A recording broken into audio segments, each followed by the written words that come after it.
अस्सलाम वालेकुम। I hope आप सब लोग ठीक होंगे। आज हम ईज़ एम आर और वाज़ वर्क के बारे में पढ़ेंगे। सबसे पहले ये देखते हैं कि is am are was were आए कहाँ से हैं, क्यों ज़रूरत है हमें इनकी। ये बी से निकल कर आए हैं। बी का मीनिंग होता है होना, और ईज़ एम आर भी होने को ही दिखाते हैं। एग्जाम्पल देखिए, अगर हम बी को डायरेक्ट जुमले में इस्तेमाल करते हैं तो मैं एक लड़की हूँ, इसकी ट्रांसलेट करने के लिए हमें आई बी अगर हम लगाते हैं तो उसका तो बनेगा कि मैं एक लड़की होना। तो ये तो सेंटेंस ठीक नहीं बना। इसलिए होना को दिखाने के लिए, बी को दिखाने के लिए प्रेजेंट में बी की 3 टाइप्स बना दी ताकि हम बात को अच्छे से समझ सकें। हम किसके बारे में बात करते हैं? अपने बारे में करते हैं, या आपसे करते हैं, या फिर इसके अलावा बाकी जो दुनिया रहती है उसके बारे में बात करते हैं, उन लोगों के बारे में बात करते हैं। तो 3 ही टाइप्स की हमें ज़रूरत थी। जब सिंगुलर के बारे में बात की जाएगी तब उसके साथ हम इज़ लगा देंगे, आर, वी और यू के साथ लगेगा प्लूरल के साथ, और जब अपनी बात होगी तो उसके साथ हम एम लगा देंगे। ये तो था कि ईज़ एम आर आए कहाँ से हैं। सिंपल एग्जांपल इनकी ये है, she is a mother, I am a teacher, you are a doctor. लेकिन हमने एडवांस लेवल पढ़ना है, अब हम उसकी तरफ चलते हैं। ईज़ एम आर की ट्रिक या इसका रूल सिर्फ इतना सा है, कुछ भी रटने की ज़रूरत नहीं है, सिर्फ एक चीज़ समझनी है आपने कि इसके सिर्फ 3 यूजेज़ हैं। ईज़ एम आर के सिर्फ 3 यूजेज़ हैं, इसके अलावा ईज़ एम आर कहीं इस्तेमाल नहीं होते, कहीं भी नहीं यूज़ होंगे। पहला यूज़ इसका ये है कि ये टू शो स्टेट और एग्जिस्टेंस, ये हालत या मौजूदगी को दिखाता है। वो हालत आपकी पोस्ट भी हो सकती है और वो हालत आपकी कंडीशन भी हो सकती है। जैसे ही इज़ हैप्पी, वो खुश है। किस हालत में है वो खुश है। सेंटेंस बनाने का इसका फार्मूला ये है कि सब्जेक्ट के बाद ईज़ एम आर आएगा और फिर प्लस ऑब्जेक्ट, उसके बाद ऑब्जेक्ट आएगा। अब देखिए, यू आर अ डॉक्टर, हालत दिखाने के लिए इसमें you are a doctor, I am a teacher, he is a farmer.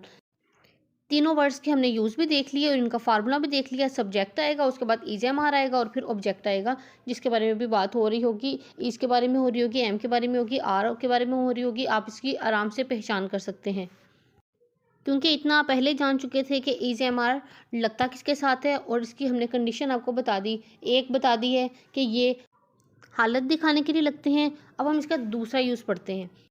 रटने वाली कोई बात नहीं है। दूसरा इस्तेमाल इसका ये है कि ये प्रेजेंट कंटिन्यूस टेंस में इस्तेमाल होता है। फ़िलहाल जारी, मौजूदा जो दौर चल रहा है, ज़माना हाल में जहाँ कोई काम चल रहा होगा वहाँ ईज़ एम आर यूज़ होगा। यही इसका दूसरा इस्तेमाल है। एग्जाम्पल देखिए, वी आर प्लेइंग, हम खेल रहे हैं। तो ये प्रेजेंट कंटिन्यूस की पहचान ये है, हाल में मौजूदा दौर में कोई काम चल रहा होगा। इसी तरीके से देखिए, शी इज़ कमिंग, वो आ रही है, आई एम गोइंग, मैं जा रहा हूँ, ये प्रेजेंट की बात हो रही है। उर्दू में जुमले की पहचान तो आपने इसमें देख ली। अब इंग्लिश में देखिए कि इसकी पहचान ये है कि सब्जेक्ट के फ़ौरन बाद वर्ब के साथ आईएनजी लगा होगा।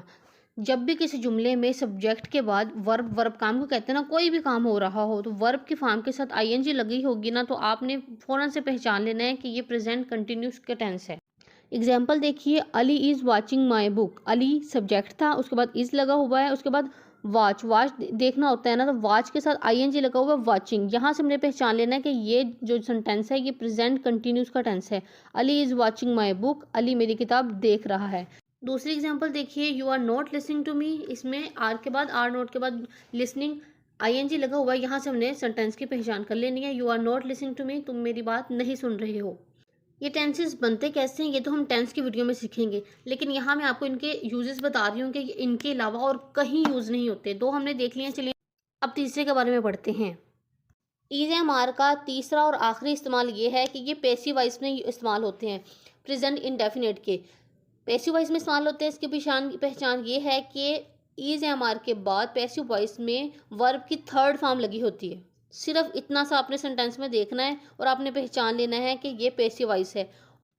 आई am scolded by my mother, मुझे मेरी माँ ने डांटा है। We are supported by you, हमें आपकी हमायत हासिल है। तो पैसिव वॉइस की पहचान आपने देख ली है कि ईज एम आर के बाद वर्ब की थर्ड फॉर्म लगी होगी। देखिए, एम के बाद और आर के बाद स्कोल्डेड और सपोर्टेड थर्ड फॉर्म इस्तेमाल हुई है, ये इसकी पहचान है।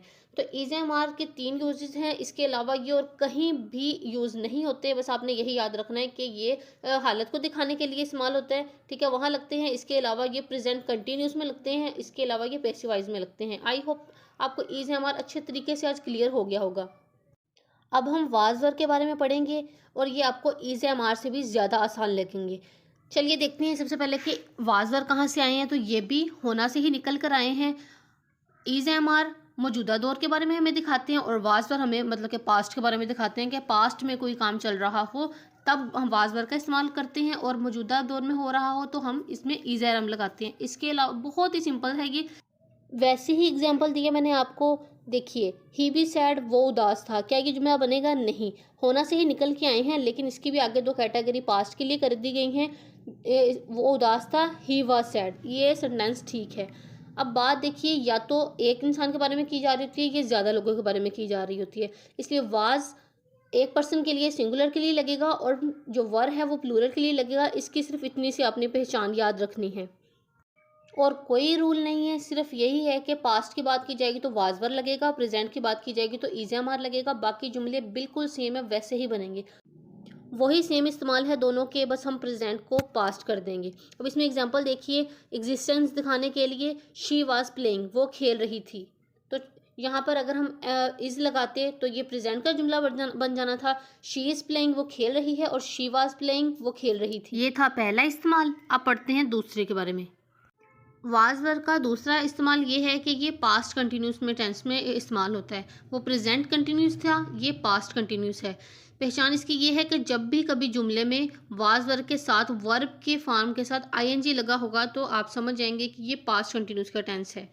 माजी में जब कोई काम चल रहा होगा तो उसे पास्ट कंटिन्यूस टेंस के फार्मूले से आप बनाएंगे। एग्जाम्पल देखिए, she was reading her lesson, वो अपना सबक पढ़ रही थी। वास के साथ रीड के साथ आईएनजी लगा हुआ है, रीडिंग है, तो हमने यहाँ से पहचान लिया कि ये पास्ट कंटिन्यूस का टेंस है। शी के बाद अगर इज रीडिंग लगा होता तो वो प्रेजेंट कंटिन्यूस का टेंस होना था, और ये वाज रीडिंग लगा हुआ है, मतलब कि रीडिंग दोनों के साथ आईएनजी लगा होना है। सिर्फ इसकी जगह वाज और वाज की जगह इज, यही पास्ट कंटिन्यूस और प्रेजेंट कंटिन्यूस में फ़र्क है, जस्ट इतना सा। वाज वर्ग का तीसरा यूज़ है, ये पैसिव वॉइस में यूज़ होते हैं। उसकी पहचान ये है कि जुमले में वाज वर्ग के बाद वर्ब की थर्ड फॉर्म लगी होगी। एग्जाम्पल देखिए, I was scolded by my mother. कुछ भी नहीं करना आपने, बस इज एम आर हटाकर वहाँ वाज और वर लगा देना है। सिंगुलर होगा तो वाज लगा देना, ज़्यादा लोग होंगे तो प्लूरल के साथ वर लगता है। यही इनके इस्तेमाल थे। इसके अलावा इज एम आर और वाज वर्ग कहीं भी नहीं यूज़ होते। आई होप आपको आज की ये वीडियो पसंद आई होगी।